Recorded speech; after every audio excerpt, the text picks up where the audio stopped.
The Mildenhall Treasure.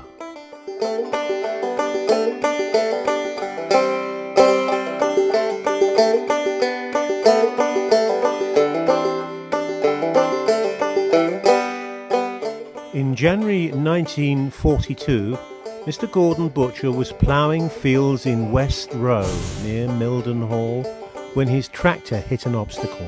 What's that? When he looked to see what had stopped his work, he unearthed a large metal dish. His boss, Sidney Ford, good to me, boy. loved to collect old artifacts, and together they dug up more dishes, spoons, bowls, platters and ladles. 34 items in all. 34 nice bits we found in the ground there, you. Covered in mud and dull with age, the dinner set probably looked like lead or pewter. Sidney Ford took the dinner set home and, after cleaning it up and straightening the bits that were bent, displayed it on his mantelpiece. Ah, lovely there. Put 'em on the mantelpiece. With World War II raging in Europe and life so hard for everyone in Britain, the dinner set was all but forgotten about until the fighting ended in 1945. However, one day over Easter in 1946, Mr. Ford had a visit from his acquaintance, Dr. Fawcett, who also loved old treasure and artifacts. When he saw the dishes and spoons that Sidney had polished up, Dr. Fawcett realised that they were, in fact, genuine silver, and possibly very important. He persuaded Sidney to let him take a few of the items to be looked at by an expert. And on the 1st of July 1946, the dinner set was declared treasure trove. This meant that it was treasure so precious that it should belong to the king and the country. It was collected from Sidney Ford's house and taken to be cared for at the British Museum, where it has been on display ever since. The Mildenhall treasure is one of the most important collections of Roman silver tableware and was made between 300 and 400 AD. It is an incredible example of the craft skills of our ancestors.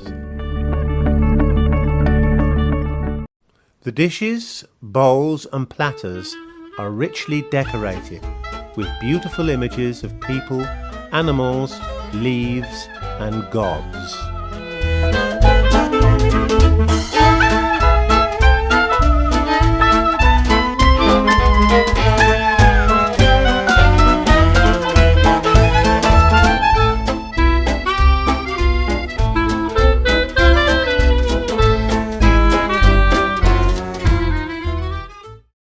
The great dish is the most spectacular part of the treasure. It is nearly 2 feet wide, 60.5 centimetres, and weighs over 18 pounds, that is 8.256 kilograms, about as much as an 8-month-old baby. It shows Roman gods and goddesses such as Bacchus, Oceanus, Hercules and Pan, as well as scallop shells, sea nymphs, mythical marine creatures, dolphins, a panther and several ladies worshipping the gods with music and dancing. In the centre of the dish is Oceanus, the god of the river and the seas. Here he is now.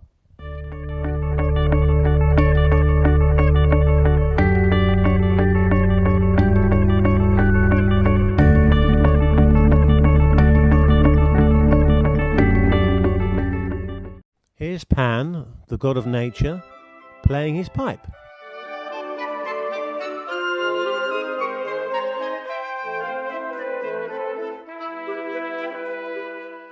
Here we can see Bacchus, the god of wine and merriment. Let's have fun!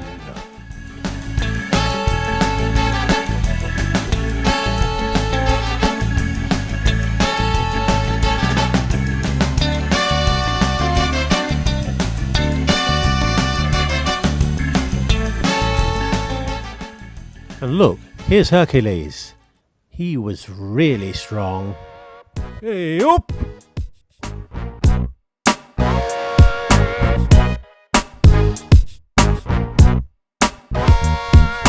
Take that!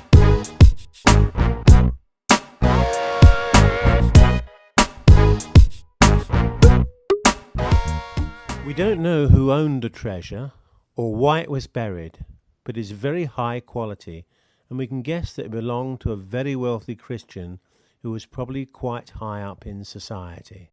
Slave, more food! The land around East Anglia was good for farming animals and crops, and it was easy to move goods around by road and sea to sell them.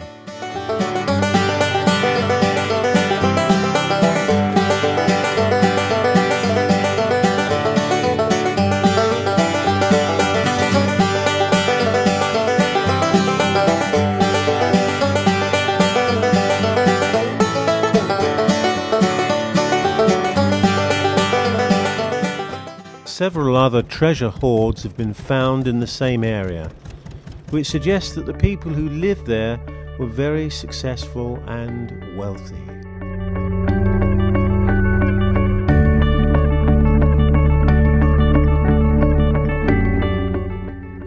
But we also know that the 4th century AD was the time of great unrest.